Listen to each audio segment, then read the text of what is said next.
Hello, this is Chong. In the previous videos, you may have noticed that mannequin system can be operated via several approaches. Some of these approaches require more preparations than the other, yet the results of these manipulations are very different. In the following videos, I will share a comparison of 6 mannequins control methods. The aim of these control techniques is to ensure simulation executions meet the needs of training objectives, simulations fatalities, learner expectations, and ease in simulation execution. These mannequin controlling methods are not found in a single mannequin control system, but multiple control approach can be seen in a system. Hence, there is no golden standard to draw your conclusions for your simulation operations requirements. Please note that the simulator's controlling methods are subjected to individual mannequin specifications. For details, I would strongly suggest to refer to your mannequin's user manual. To determine which mannequin's manipulation style suits your operations, two main factors are training objectives. For example, the fatality requirement, focus, and objective complexity can be varied.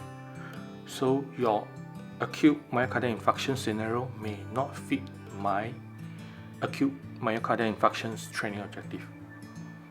Learners' needs. Learners can be clinicians or students. The observation skills are different between the learners, and these observed details related to simulation performance. In addition, there are limitations as well. Mannequins operator and programmer learning curves, times for research and design, example how do heart rate and blood pressure fluctuate upon intravenous propofol injections, equipment capability and specifications, example task trainer versus high-tech mannequins.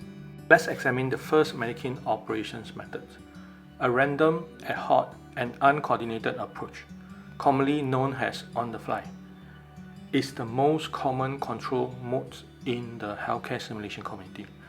The above video demonstrates that in on-the-fly control, each commands for one parameters and needs about 3 clicks to complete. This control method does not require program written scenario into mannequin operation software. Next, let's analyze the on-the-fly strategy in this parameters time chart and a state transformations into apnea crisis. On the left column, there are parameters at different values, namely systolic blood pressure at 110 mmHg, oxygen saturations at 98%, heart rate of 90 beats per minute, diastolic blood pressure at 80 mmHg, end-tidal CO2 at 34 mmHg, respiration rate at 12 breaths per minute. Upon instruction given to change to new stage, on-the-fly controlling require operator to change each command manually. For instead, respiration rate to 0, decrease SpO2 before increase EtCO2, heart rate and blood pressure one at a time. If we include commands for closed eyes and change of breathing sound, we'll need more than 20 clicks for a state to be complete rapidly. Furthermore, due to random controls, the parameters time chart may appear as if patient monitors with digital interference. It is a simple approach with no preparatory programming required, and easy learning curves are its main advantages. Other shortcomings include difficulties in present and arrange sequence, risk of navigate the scenario out of the training objectives, not suitable for high Bloom taxonomy or high fidelity trainings, and not useful to mimic physiological parameter swing. The following is method 2. The programmers need to fix all changes required of a state into a trigger. An individual state has trigger of unique changes. In this method, the activations of a state is like order a set meal, and all commands will hop in at once. As shown in the parameters time chart, due to this set meal approach, the sequential arrangement will be neglected. The appetizer, main course, and the dessert will all appear at a single click.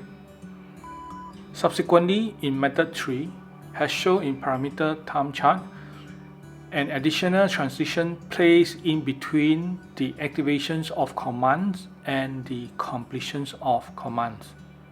Despite this control can generate progressive parameters changes, its all start and all end simultaneously have limited its ability in imitate physiological fluctuations in multiple parameters.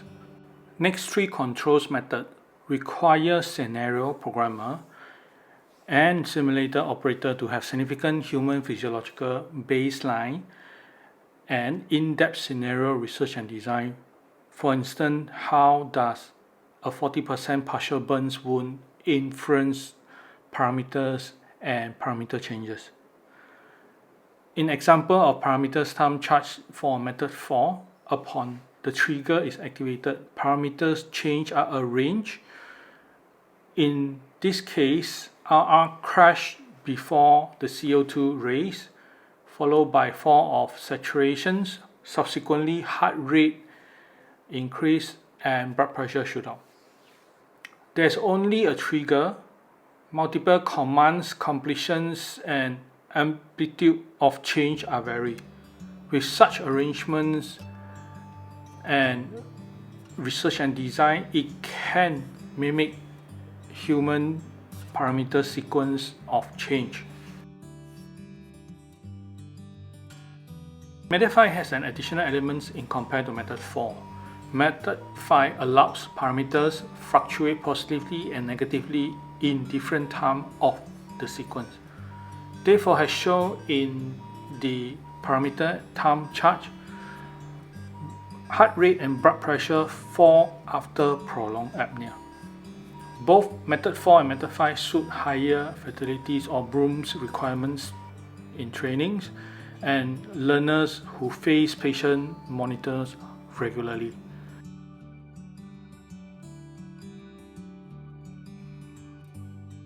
Methods 1 to 5 are more likely data entry control models. In contrast, method 6 is known as the physiological mannequin system. In this control approach, the mannequin operator is not the only means of simulation control. What I meant is the mannequin's operator has to collaborate with the mannequin's physiological algorithms or matrix to generate a parameter of change. The physiological matrix may discourage direct parameters adjustment. The actions of direct parameters manipulations will unlink the given parameters from the physiological matrix and appear fixated thereafter. With this, the operator and the programmer has to manipulate mannequin's physiological elements to achieve the desired parameters while maintaining the physiological matrix intact. As shown in the parameters time chart, the manual shutdown of neural breathing sensor that lead to apnea will also cause the matrix to activate other compensatory algorithm. Therefore, other parameters shift without commands from the mannequin's operator. Its mathematical algorithm is indeed very physiological, but since most of the scenario is written with parameter changes, it is challenging to alter any elements within the matrix to achieve the required parameters. Alright, that's it for this video. I believe a significant investment is needed for any simulator and simulation training. Use it well. Thanks for watching. Bye bye.